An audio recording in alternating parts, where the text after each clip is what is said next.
la CBDH a pu observer que, de façon tendancielle, de nombreux droits ont été respectés au cours du processus électoral, pendant que d'autres ne l'ont pas été. Les droits respectés lors du processus: le droit à la liberté d'opinion et d'information à travers la liberté de presse et des journalistes pendant tout le processus électoral.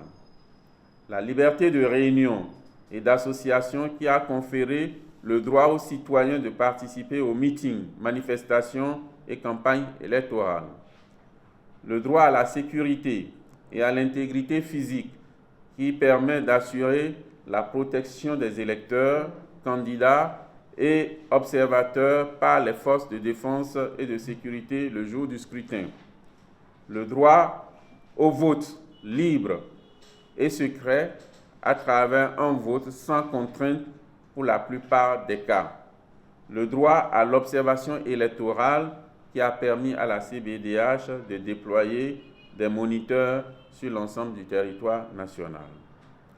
Certains droits de l'homme ont été mis à mal, notamment le droit de vote des personnes vulnérables, notamment des personnes handicapées, certains postes de vote n'étant pas accessibles par les personnes âgées et les personnes à mobilité réduite.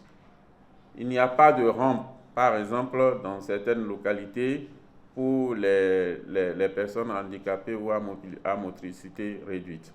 Pour ce qui est du rôle des forces de défense et de sécurité, mesdames, messieurs, la majorité des postes de vote, soit 80,76%, les forces de l'ordre et de défense de sécurité étaient présentes et visibles.